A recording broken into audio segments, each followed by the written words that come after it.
तो फिल्म की शुरुआत में हमें एक कोट दिखाया जाता है which was there are two wolves inside all of us and they are always at war. Then scene change होके एक लेडी पे फोकस करती है जो कि जंगल में किसी विलियम नामक इंसान को ढूंढ रही थी। तभी एकदम से वो कुछ तो भयावह देखती है और अगले सीन में हम इस लेडी को काफी जख्मी और मृत हालत में देखते हैं। देन एक अजीब सा क्रीचर लेडी को चीर फाड़ रहा होता है और हम व्यूअर्स को एक रेड फुल मून दिखाया जाता है। यहाँ से कहानी प्रेजेंट टाइम में आती है जहाँ हम एक फैमिली को देखते हैं। ये फैमिली शहर और गांव वगैरह से दूर एक जंगल में रह रही होती है विच वॉज वेरी ऑड। परिवार में हस्बैंड और वाइफ है जहाँ हस्बैंड का नाम है नोआ और वाइफ का नाम है इमोजन। इनकी एक 10 साल की बेटी भी है जिसका नाम है विलो और इन तीनों के साथ इमोजन के पिता भी अक्सर यहाँ रहने आते हैं जिनका नाम है वेलन। अब हम व्यूअर्स को चीजें विलो के पर्सपेक्टिव से दिखाई जाती है जहाँ विलो नोटिस करने लगी थी कि हर कुछ दिन पे उसकी माँ इमोजन और उसके ग्रैंडपा वेलन नोआ को कहीं तो वुड्स में ले जाते थे। ये यूजुअली फुल मून नाइट से पहले होता था और नोआ के साथ एक फार्म एनिमल को भी ले जाया जाता था लाइक अ पिग और शीप, और जिस फार्म एनिमल को ले जाया जाता था वो हमेशा के लिए गायब हो जाता था। देन अगली सुबह नोआ बहुत बुरी हालत में घर वापस आता और उसके कपड़े हमेशा खून से सने होते थे। विलो जानना चाहती थी कि हर कुछ दिन पे उसके पिता को आखिर क्या हो जाता है, लेकिन विलो की माँ उसे ये बात बताती ही नहीं थी। अब एज व्यूअर्स हम नोटिस करते हैं कि जिस फार्म हाउस में ये लोग रह रहे थे उसकी बाउंड्री भी काफी बड़ी और ऊंची थी, मानो ये लोग खुद को किसी से प्रोटेक्ट करने के लिए ऐसी बाउंड्री बनाए हैं। इस घर की एक मिनिएचर वर्जन विलो के कमरे में थी और यहाँ मैं आपको बता दूं कि विलो को किसी तरह की रेस्पिरेटरी प्रॉब्लम थी जिस वजह से उसे टेंस्ड सिचुएशन में या अगर ज्यादा भागदौड़ हो गया तो ऐसे में उसे सांस नहीं आती थी।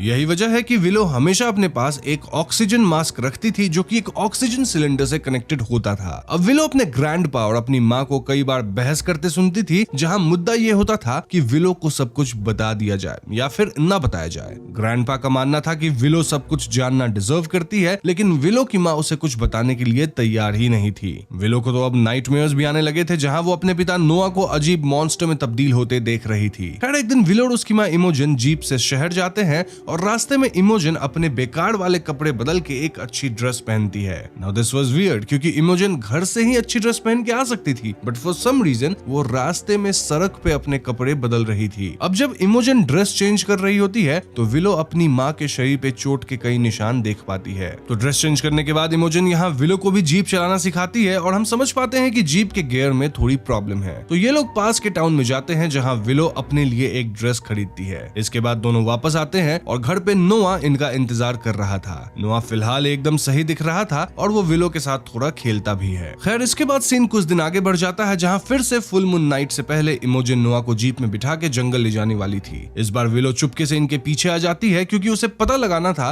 कि आखिर नोआ को जंगल क्यों ले जाया जाता है। विलो पाती है कि एक खंडर सी जगह पे इमोजन नोआ को चेन से बांध देती है, देन उसके पास ही पिग को भी रख देती है एंड देन इमोजन इस जगह के दरवाजे वगैरह बंद कर देती है। विलो चुपके से दरवाजे के अंदर जा पाती है क्योंकि इन डोर्स के बार्स के बीच में काफी गैप था और वहां वो अपने पिता को एक वेयरवुल्फ में ट्रांसफॉर्म होते देखती है। जी हाँ दोस्तों, विलो के लिए ये दृश्य भयावह था जिससे वो काफी घबरा जाती है और वो सांस ना ले पाने के कारण बेहोश भी हो जाती है। एन वक्त पे इमोजन अंदर आती है और वो विलो को इस जगह से भगा ले जाती है। देन वो विलो को ऑक्सीजन वगैरह लगाती है जिसके बाद ही विलो को होश आता है। So finally the secret was out, यानी विलो को पता लग चुका था कि उसके पिता एक वेयरवुल्फ हैं जो कि महीने में एक बार और वीकेंड से हर फुल मून नाइट को ट्रांसफॉर्म होते हैं। यही वजह है कि ये फैमिली जंगल के बीचों बीच दूसरे इंसानों से दूर रहती है। विलो उस पूरे एक्सपीरियंस से काफी डर गई थी और ग्रैंडपा वेलन ही उसे शांत कर पा रहे थे। ग्रैंडपा वेलन से विलो की ये हालत देखी नहीं जाती और इसीलिए एक रात वो घर के अंदर जबरदस्ती आते हैं ताकि वो विलो को यहाँ से दूर कहीं शहर ले जा सके जहाँ वो विलो को अच्छी जिंदगी दे सके। अब वेलन के ऐसा करने से घर का माहौल काफी टेंस्ड हो गया था जहाँ इमोजन और नोआ नहीं चाहते थे कि विलो जाए, वहीं वेलन और विलो खुद भी चाहती थी कि वो इस जगह पे ना रहे। एट वन पॉइंट इमोजन अपने पिता पे ही चिल्लाती है यानी कि वेलन पे और उन्हें यहाँ से जाने को कह देती है। इनफैक्ट माँ होने के नाते इमोजन डिसाइड्स कि विलो यहीं रहेगी और वो विलो को भी डांटती है। इस पूरे टेंस सिचुएशन में वेलन नोआ को थोड़ा पीट भी देते हैं लेकिन अंततः वो यहाँ से चले जाते हैं। अब अगली सुबह नोआ अपनी बेटी विलो को अपने साथ जंगल में ले जाता है जहाँ वो काफी कुछ रिवील करता है। नोआ बताता है कि उसका वेयरवुल्फ बनना एक तरह का कर्स है जो कि उसकी फैमिली में चलती आ रही है। नोआ अपने ग्रैंडफादर की कहानी सुनाता है जिनका नाम विलियम था और विलियम विलियम भी एक वेयरवुल्फ थे।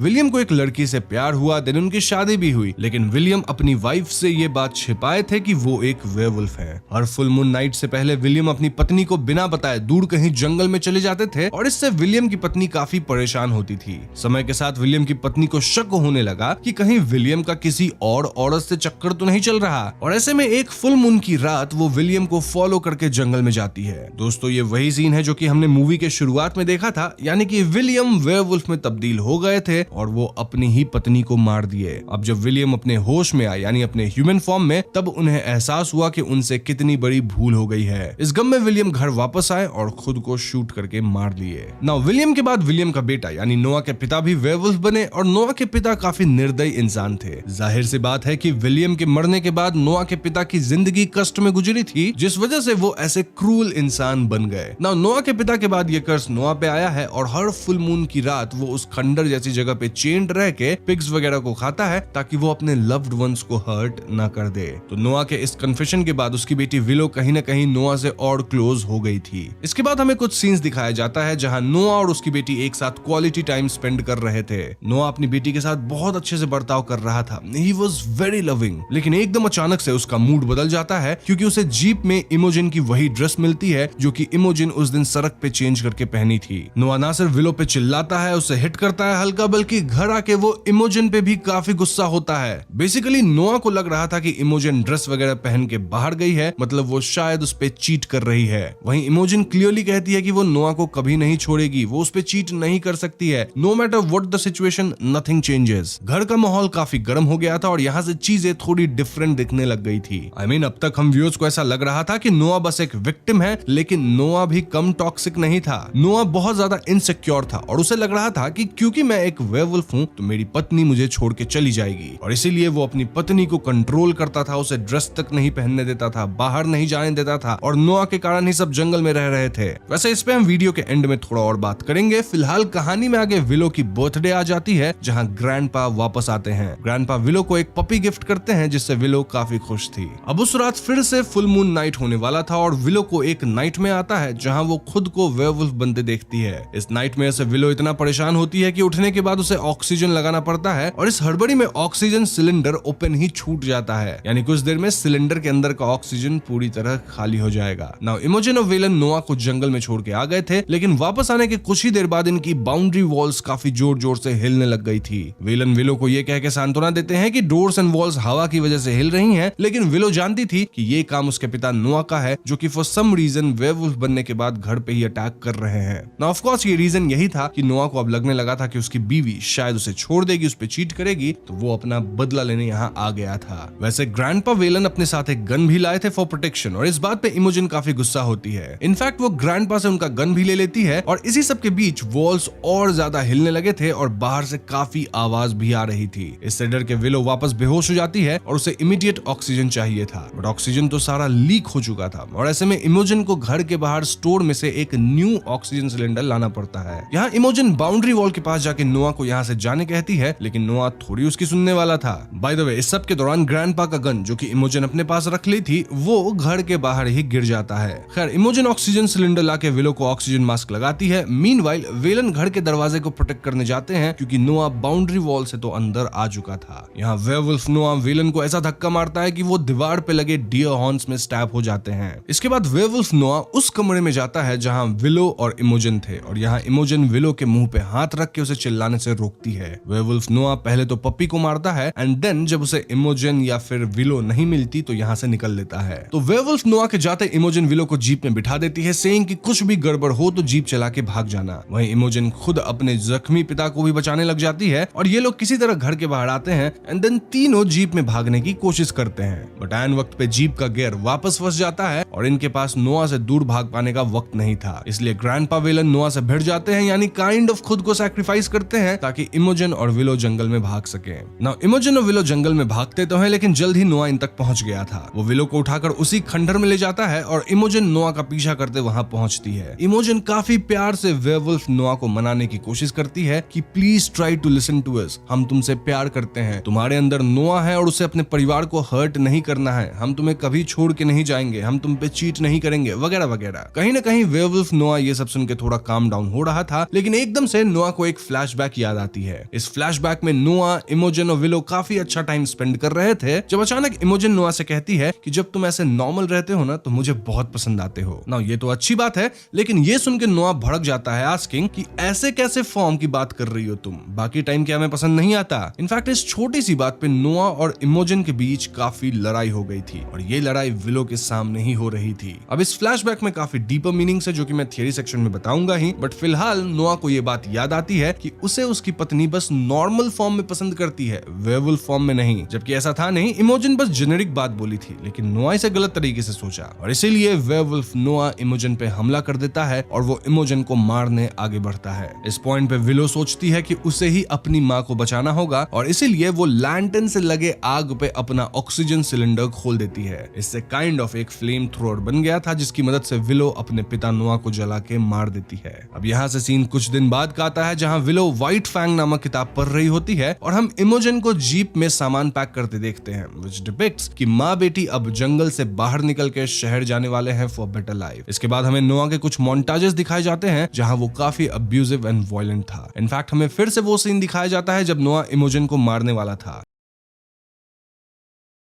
तो कहानी की शुरुआत में हम एक लड़की से मिलते हैं जो एक खाली से थिएटर में खोन डांस परफॉर्म कर रही थी। खोन थाईलैंड का एक फोक डांस है जहां रामायण के सीन्स को एक्ट करके दिखाया जाता है। यहाँ मैं आप व्यूअर्स को बता दूं कि थाईलैंड में भी लोगों की रामायण को लेके अपनी एक एडेप्टेशन है जो कि कई मायनों में सिमिलर है और कई मायनों में अलग भी है। एनीवेज, फिल्म के अंदर ये लड़की सुंदर सा कॉस्ट्यूम में थी और उसने काफी सारे ट्रेडिशनल ज्वेलरी भी पहन रखी थी। तभी एकदम से सीन चेंज होता है और हम उसी लड़की को वॉशरूम में देखते हैं जो कि खुद को हिम्मत बांधते हुए कह रही थी कि तुम इस रोल को डिजर्व करती हो और तुम्हें ये रोल हासिल करनी है। वी कैन अंडरस्टैंड कि शायद पहली वाली सीन उसकी इमेजिनेशन थी जहां वो उसी रोल में डांस कर रही थी। तभी वॉशरूम का एक दरवाजा अपने आप खुलने लगता है और अंदर से पानी ओवरफ्लो होने लगता है। लड़की धीरे धीरे उस दरवाजे की तरफ जाकर उसे खोलती है लेकिन अंदर हमें कोई नहीं दिखता। अब अगले सीन में हम उसी लड़की को स्टेज पे सबके साथ डांस प्रैक्टिस करते हुए देखते हैं। यहाँ फाइनली हमें इस लड़की का नाम बताया जाता है और उसका नाम है मिंत्रा।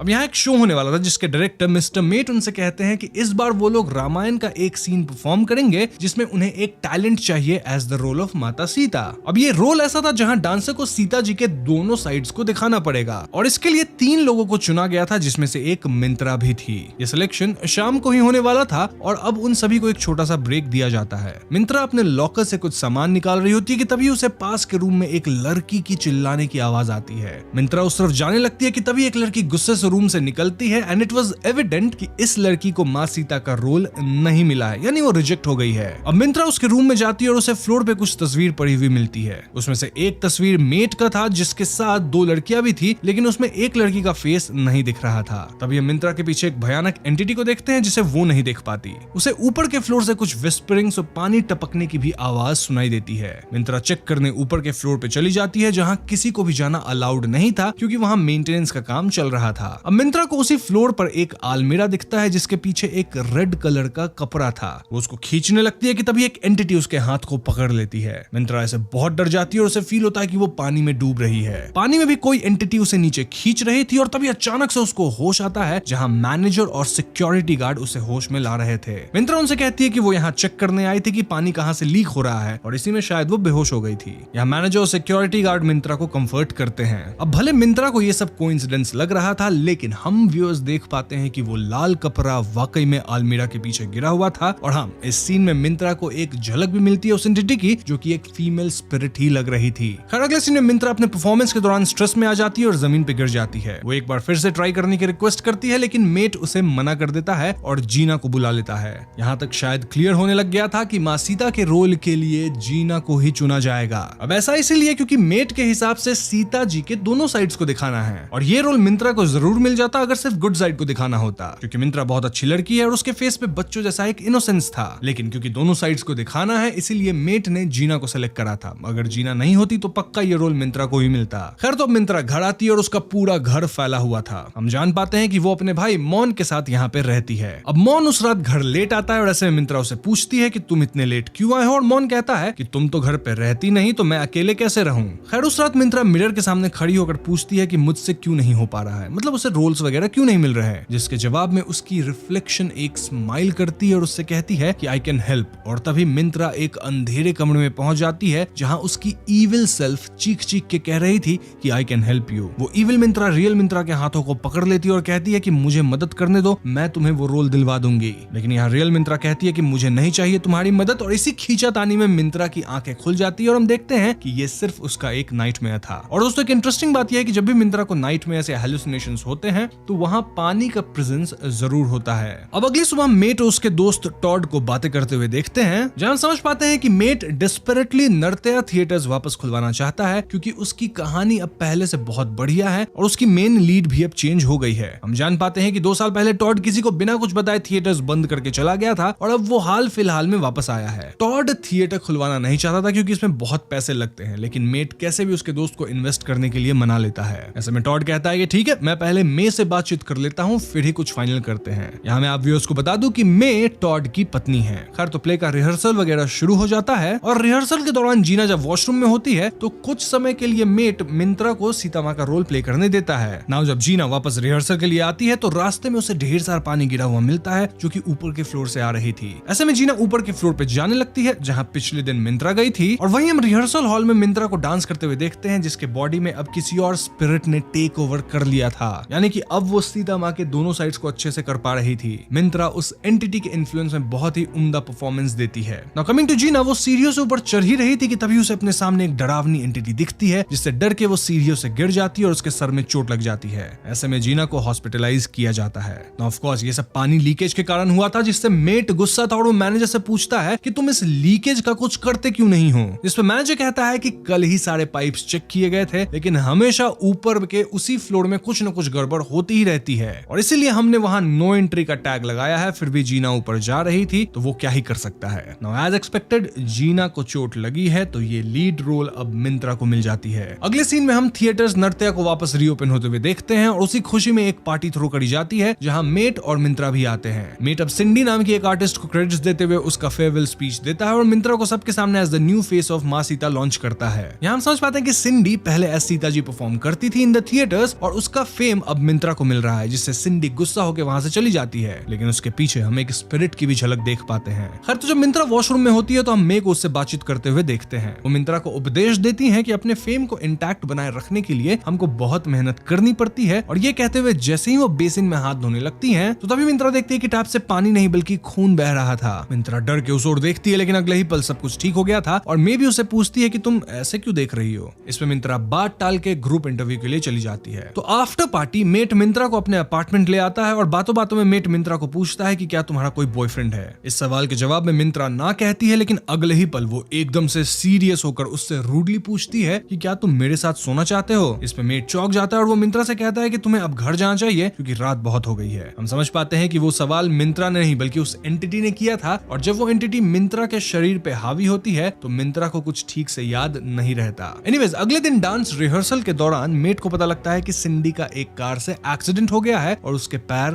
टूट गए हैं। वॉशरूम में दो लोग आपस में बात करते हैं कि सिंडी, जीना या जिन लोगों को भी वो लीड रोल दिया जाता है वो एक्सीडेंट्स में चले जाते हैं और किसी तरह तो चोटिल हो ही जाते हैं। तभी मिंत्रा वॉशरूम से निकलती है और अपना हैंड वॉश करने लगती है। देन उसे फील होता है कि उसके साइड में खड़ी लड़की उससे कहती है कि अब तुम मेरी मदद करो, और ऐसा कहकर वो मिंत्रा के पास आने लगती है। लेकिन तभी मिंत्रा देखती है कि ये उसका वहम था और पास खड़ी लड़की तो नॉर्मल है। इंस्टेड मिंत्रा ने अपने अजीब हरकतों से उसे ही डरा दिया था, जिससे वो लड़की वहां से चली जाती है। अब मिंत्रा देख पाती है कि वॉशरूम के मिरर में किसी ने लिखा हुआ था प्रॉमिस्ड। यहाँ हम ये समझ पाते हैं कि वो एंटिटी मिंत्रा के जरिए अब अपना कोई काम करवाना चाहती है। क्यों?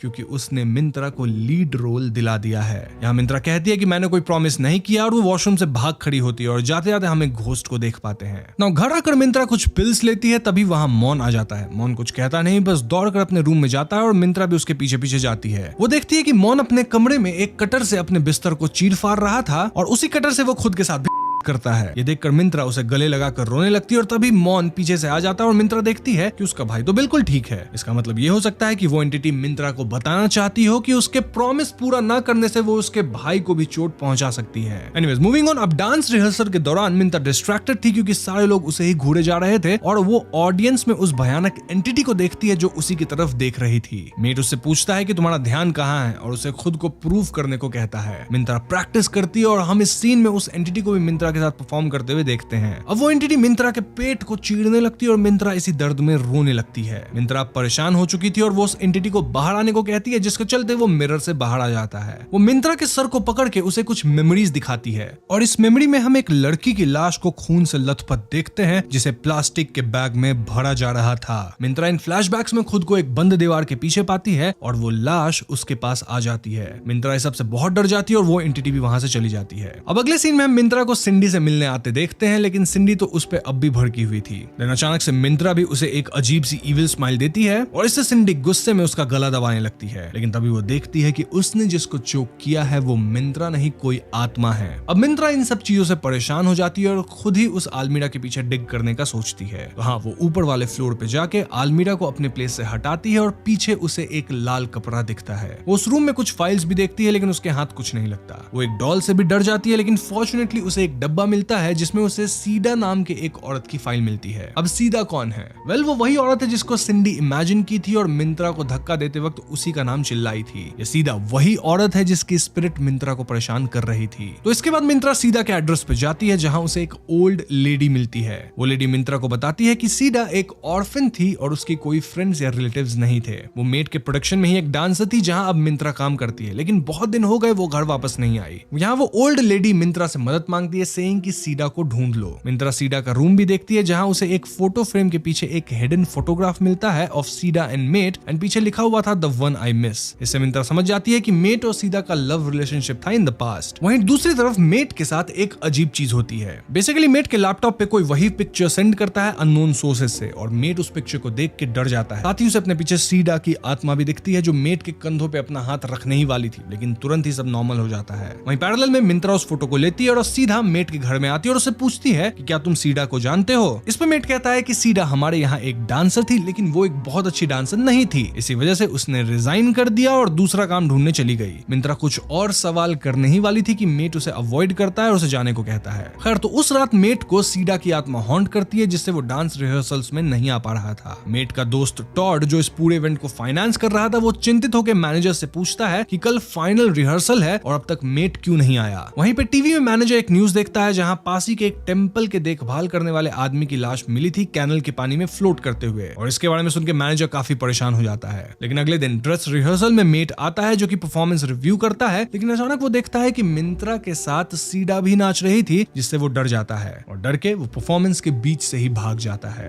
टॉड भी उसके पीछे पीछे जाता है लेकिन सीडा उसे भी हॉन्ट करने लगती है। आफ्टर परफॉर्मेंस मिंत्रा देखती है कि मेट तो अब भी उस आत्मा से बच के भाग रहा था और वो फुल पागल हो गया था। अब मेट मिंत्रा से मदद मांगता है और मिंत्रा उसे सब सच बताने को कहती है। तो यहाँ पे मेट मिंत्रा को फाइनली पूरी कहानी बताता है। बेसिकली सीडा बहुत टैलेंटेड डांसर थी और सेट पे बाकी डांसर्स उससे जलती थी। वो इतनी खूबसूरत थी कि मेट उसके प्यार में पड़ गया और दोनों रिलेशनशिप में भी आ गए। अब सीडा बहुत ज्यादा एम्बिशियस थी और वो अपने ड्रीम रोल के लिए कुछ भी कर सकती थी। According to Matt, Sida relationship में लॉयल नहीं थी और इसलिए मेट ने उसे डंप कर दिया और अब वो उसके पीछे पड़ी है। ये सब कहते हुए मेट को सीडा की आत्मा दिखती है और वो भाग के एक रूम में चला जाता है जहां उसे एक परछाई दिखती है। साथ ही मिंत्रा भी अंधेरे में से एकदम से प्रकट होती है और मेट उसके पीछे जाने लगता है, लेकिन यहाँ सीडा मेट को डरा देती है और मेट इतना डर जाता है कि उसे कुछ होश ही नहीं रहता। नौ मिंत्रा के बार बार मना करने के बावजूद मेट रेलिंग्स के पास जाता है जहां से वो नीचे गिर जाता है और मैनेजर के ऊपर देखने पे उन्हें मिंत्रा की जगह सीडा की आत्मा दिखती है जिससे वो भी डर जाता है। पुलिस के आने पे मिंत्रा उनसे कहती है कि वो मैनेजर भी इन सब में मिला हुआ है और हम उसे अपने घर में बैग सजाते हुए देखते हैं क्योंकि वो अपनी कार लेकर भाग रहा था, लेकिन वो भाग नहीं पाता और सीडा की आत्मा उससे कार में ही हॉन्ट करने लगती है जिससे परेशान होकर वो खुद ही पुलिस से मदद मांगता है। ऐसे में उस मैनेजर को भी अरेस्ट कर लिया जाता है। अब आप पूछ रहे होंगे अरेस्ट वगैरह क्यों हो रहा है? वेल, यहाँ हमें पता चलता है कि सीडा गायब नहीं हुई थी बल्कि उसका तो कत्ल किया गया था और उसके स्पॉन्सर ने उसे सीडा के बॉडी को ठिकाने लगाने को कहा था। सीडा के लाश को ठिकाने लगाने के लिए पास के मंदिर के केयर टेकर की सहायता ली गई थी और उसकी आत्मा को कैद रखने के लिए आलमीरा के पीछे वो लाल कपड़ा भी बांधा गया था। वैसे अब तक आप समझ ही गए होंगे कि केयर टेकर वही है जिसकी लाश कैनल में मिली थी। अब यहाँ में ये भी पता चलता है कि सीडा एक्चुअली में अनफेथफुल नहीं थी, बल्कि मेट ही सीडा का ख्याल नहीं रखता था, क्योंकि अपेरेंटली वो उससे बोर हो गया था। सीडा एक ब्रिलियंट डांसर थी जो कि पहले मेट के साथ रिलेशनशिप में थी, लेकिन फिर मेट उससे बोर हो गया, जिसके चलते उसने सीडा को डंप कर दिया। इसके बाद सीडा और टॉड रिलेशनशिप में आए, जिसके चलते वो प्रेग्नेंट हो गई। टॉड ने उसे अबॉर्शन कराने को कहा, लेकिन सीडा अपना बच्चा रखना चाहती थी, और तो और वो इतनी हर्ट थी कि उसने टॉड को प्रेस में एक्सपोज करने की धमकी दी। मेट से ब्रेकअप होते ही उसका लीड रोल भी छिन गया था, and now she was left with nothing. अब सीडा प्रेस के पास जाने ही वाली थी, लेकिन उसके और टॉड के बीच हाथापाई हो जाती है, जिससे वो वहीं फ्लोर पे सीढ़ियों से नीचे गिर जाती है और इसी से उसकी मौत हो गई। इसके बाद टॉड अपनी बीवी मे को कॉल करके सब सच्चाई बताता है, और उसके बाद की कहानी हम सबको मालूम है कि उसने मैनेजर को सीडा की लाश ठिकाने लगाने को कहा था, लेकिन उस दौरान हम देखते हैं कि सीडा वापस होश में आ गई थी और वो टॉड से मदद भी मांगती है। लेकिन वो मंदिर का केयर टेकर इतना शैतान था कि उसने डबल पेमेंट के बदले सीडा को पानी में डुबो के मार डाला, जिससे सीडा फाइनली मारी गई। और इसीलिए हर बार जब भी कोई भूत वाली घटना होती थी तो हम वहां पानी के प्रेजेंस को देख पाते थे। प्रेजेंट टाइम में टॉड ये सब सोच के रो रहा था और उसे अपनी गलती का एहसास हो गया था। इसके चलते वो गोली मार लेता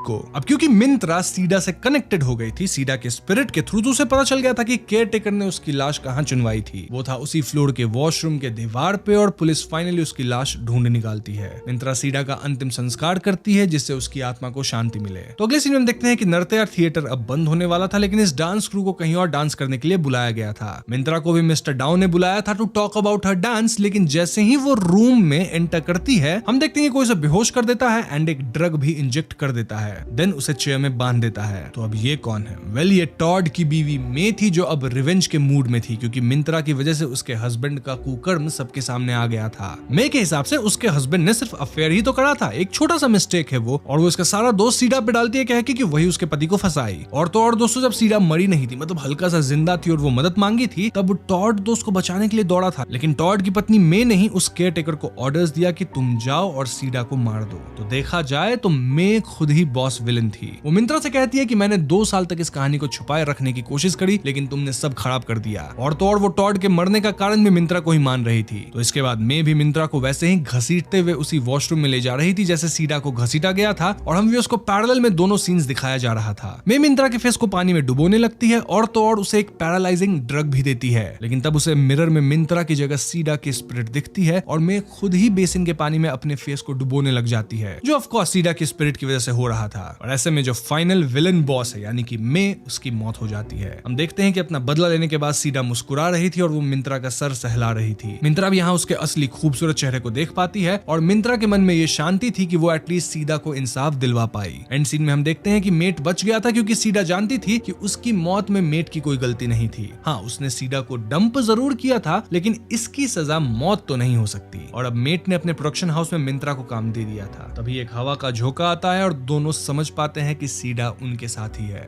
एंड सीन्स में हम मिंत्रा को अपने भाई के साथ भी काफी खुश देखते हैं, यानी कि वो भी अपने लाइफ को काफी हद तक सॉर्ट करने लग गई है, और कहानी यहीं पे खत्म हो जाती है।